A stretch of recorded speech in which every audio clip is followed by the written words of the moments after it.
Et que j'accueille Vincent Thomasset. Vincent Thomasset, vous êtes de Productique Québec, comme nous l'a dit Hélène. Vous êtes diplômé de l'École polytechnique de Montréal en génie mécanique, avec plutôt une orientation vers la fabrication. Et vous avez des années d'expérience chez Pratt Whitney, Canada, et ça vous a permis d'acquérir différentes expertises du domaine manufacturier. Et actuellement, vous êtes coordinateur à la recherche au développement chez Productique Québec, chargé de plusieurs mandats dans la transformation numérique, tant au niveau de la sensibilisation que dans la réalisation de plusieurs audits Industrie 4.0, la rédaction de plans numériques associés. On a beaucoup parlé de plans numériques. Donc moi, pour commencer, c'est exactement Productique Québec. Comment vous travaillez? Comment vous aidez les entreprises en particulier? Vincent, bonjour, bon matin, je vous laisse la parole. Bonjour, merci M. Beauve, excusez.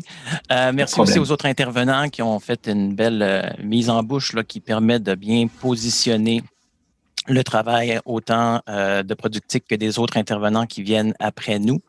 Donc, j'aime bien le témoignage de Sylvain Audet qui nous a vraiment fait ressortir des points que je trouve importants de ramener.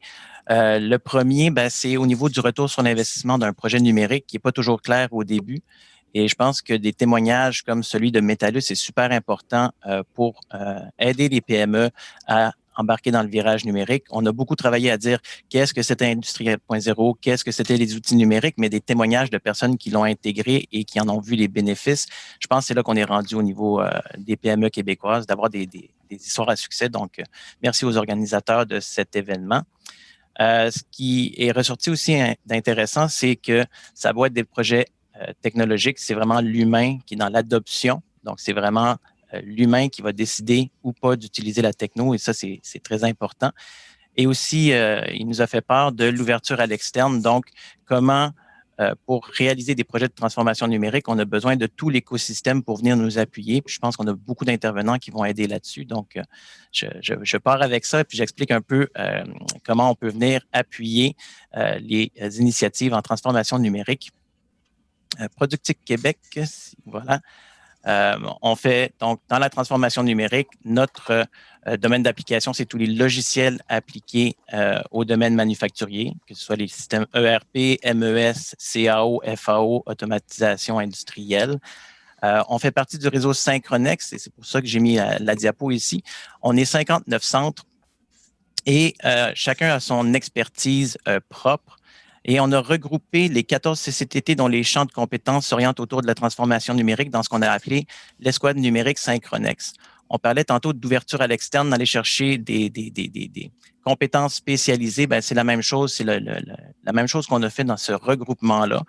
On a regroupé les CCTT dans le numérique pour être capable de faire des projets qui sont plus étoffés, pour aller chercher de l'expertise de pointe. Admettons, Productique Québec, on fait un projet qui implique des robots, on va travailler sur tout la communication avec le robot, mais le développement de la robotique en tant que telle, c'est le CRVI de Lévis qui s'en occupe. Donc, ce regroupement-là permet d'aller chercher des compétences à l'externe, ce qu'on prône, d'aller chercher des spécialistes, on le fait au niveau de Synchronex, au niveau des CCTT.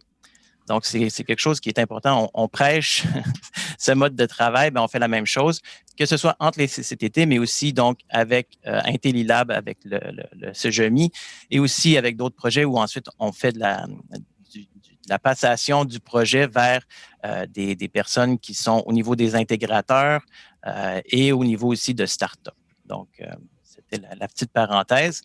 Pour ce qui est de la démarche, ce qu'on voit beaucoup, puis c'est important ici, c'est qu'il y a beaucoup de monde au niveau des données qui vont collecter des données et qui veulent tout de suite passer à valoriser la donnée. Donc, ils se disent, j'ai plein de données, j'ai 50 données, là, je vais mettre de l'intelligence artificielle pour faire ressortir les problématiques, etc. Mais ils sautent les étapes intermédiaires qui sont si importantes. Donc, c'est bien de collecter des données. Il faut savoir les conserver au bon endroit dans une base de données. Ensuite, les organiser pour que ce soit facile d'accéder aux données et être capable de les partager pour ensuite être capable de valoriser. Donc, souvent, on essaie de sauter ces étapes-là. On ne fait pas une bonne préparation du projet. Et ce que ça fait, c'est qu'on essaie de valoriser des données qui ne sont pas de qualité, qui sont manquantes, qui ne sont pas bien structurées. Et notre projet de valorisation de données, il ne réussit pas à atteindre son plein potentiel. Donc, c'est très important, la préparation, de s'assurer d'avoir la bonne structure de données, les bons logiciels pour partager les données et valoriser les données. Donc, ça, c'est un petit élément important. Donc, ça se passe beaucoup dans la préparation des projets. Parce que ce qu'on cherche à faire, c'est vraiment d'avoir une belle structure d'entreprise. Et ça, c'est des vœux pieux, là. Donc, on a l'Internet des objets, les IoT, on fait de l'acquisition de données, on fait du traitement de signal, on fait de l'info nuagique. Ensuite, on veut mettre de la science des données là-dessus, donc on veut mettre des algorithmes, on veut faire de l'apprentissage machine, on veut sortir des statistiques. Pourquoi? Ben, pour faire des applications en intelligence d'affaires, BI, ou en intelligence artificielle, AI, pour créer de la valeur dans l'entreprise. Mais en fait, ce qu'on voit plus souvent, ben, c'est vraiment ce genre d'architecture-là où les données sont disséminées un peu partout. C'est difficile d'aller les chercher en temps réel. Il faut faire des manipulations. Il y a un humain qui doit transcrire les données d'un système à l'autre. Ben, ça, c'est difficile ensuite d'aller chercher donc cette donnée en temps réel, de valoriser la donnée. Donc, ce à quoi on travaille beaucoup présentement en Productique, ben, c'est d'amener les entreprises à structurer leurs données, à créer de la valeur, donc de partir de cette intégration de systèmes complexes et de commencer à rationaliser, de mettre des pièces de casse-tête pour venir régler certaines problématiques, pour venir bâtir l'écosystème d'information de l'entreprise, qui est la quatrième étape avec le casse-tête. Et là, il faut remarquer qu'on n'a pas fait un gros morceau de casse-tête en disant voici la solution magique pour l'entreprise. C'est un assemblage. La majorité des PME avec qui on travaille ont déjà des systèmes en place, ont déjà des systèmes avec lesquels il faut travailler. Bien, il faut faire cet assemblage-là. Il faut créer cette cohérence entre les différents morceaux de casse-tête de l'entreprise. Donc, c'est ça le vrai défi. C'est pour ça qu'on fait les plans numériques. Pierre-Laurent en a parlé au début. Le plan numérique, ça aide à voir quels sont les morceaux de casse-tête qui me manquent dans mon entreprise pour créer de la valeur, pour atteindre mes objectifs d'affaires. Eh bien, ce plan numérique-là va venir à dire, bien, il y a des besoins de gestion, il y a des besoins d'intégrer des technologies. Soit les technologies existent déjà, donc on fait appel à des intégrateurs qui nous aident à intégrer ces technologies-là dans l'entreprise, soit elles n'existent tout simplement pas, auquel cas, là, il faut faire des projets de recherche appliquée. Et là, on va chercher des spécialistes, on va chercher des chercheurs et on monte des projets qui peuvent être appuyés par Prompt, qui fait un levier super intéressant pour enlever le risque autour du projet. Évidemment, au bout du projet, on va avoir un prototype fonctionnel. Donc, c'est quelque chose qui fait une preuve de concept dans l'environnement manufacturier de l'entreprise.